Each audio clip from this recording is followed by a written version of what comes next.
আসসালামু আলাইকুম। আজকে আমি আপনাদের জন্য নিয়ে এলাম আরেকটা মাছের রেসিপি।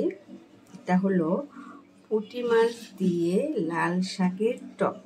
এই যে লাল শাক আর এই যে পুঁটি মাছ। তো চলুন আমাদের এই মাছটা রান্না করতে, টকটা রান্না করতে কী কী লাগছে। যে পুঁটি মাছটাকে আমি কেটে হলুদ, লবণ, একটু আদা রসুন দিয়ে জাল দিয়ে রেখেছি। পুঁটি মাছগুলি হলো অনেকে ভেজে দেয়, অনেকে এরকম জাল দিয়ে রান্না করে, কারণ মাছের একটা গায়ের গন্ধ আছে, সেই গন্ধটা জাল দিলে চলে যায়। আর লাল শাক আর একটা আলু, কাঁচামরিচ আর লবণ দিয়ে ভাত দিয়ে নিয়েছি, একাটি লাল শাক।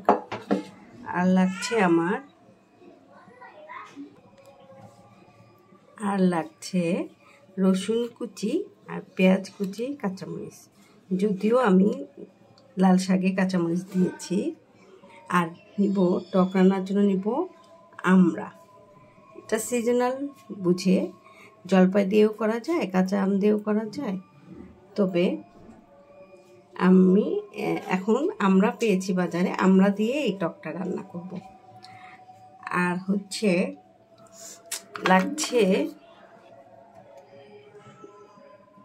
আদা রসুন বাটা হাফ চা চামচ নিয়েছি, হলুদের গুঁড়া হাফ চা চামচ, ধনিয়ার গুঁড়া হাফ চা চামচ, মরিচের গুঁড়া হাফ চা চামচ, যেহেতু আমরা কাঁচামরিচ অনেক দিয়েছি, জিরার গুঁড়া হাফ চা চামচ।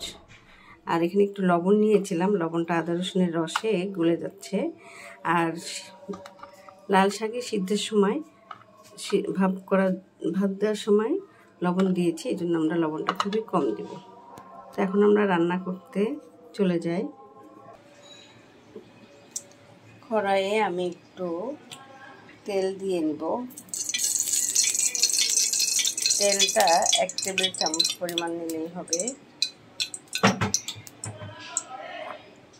এবার রসুন আর পেঁয়াজের কুচি দিয়ে দিচ্ছি, সাথে কাঁচামরিচ।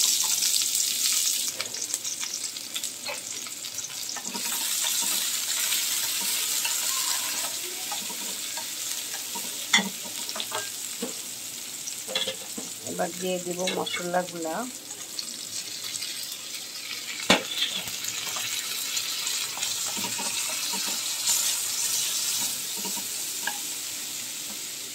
আমরা কেটে রেখেছিলাম, আমি একটা আমরা দিয়েছি। এখন কেউ যদি বেশি খেতে চায় দিবে, কোনো সমস্যা নেই।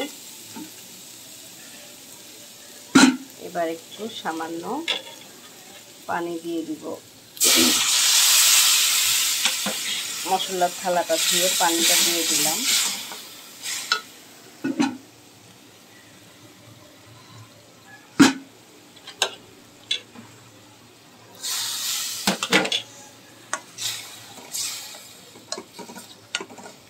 মশলাগুলি ভালো করে কষিয়ে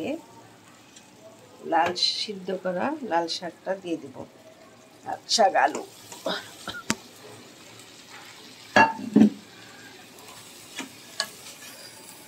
এবার ভালো করে নেড়ে ঢেকে দিব। ঢাকনাটা এবার খুলে,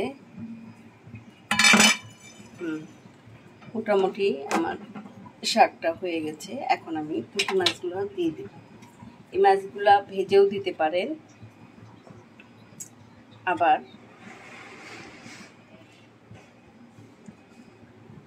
এরকম জাল দিয়েও দিতে পারেন। অনেকে আবার মাখায়ও করে, যার যেরকম সুবিধা দিয়ে দিবেন।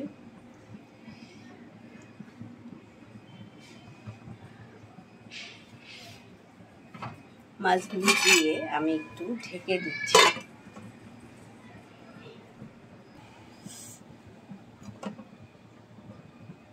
ঢাকনাটা খুলে দিলাম। আমার পুঁটি মাছ দিয়ে লাল শাকের টক রান্না হয়ে গেল। তো আপনারাও বাসায় রান্না করবেন।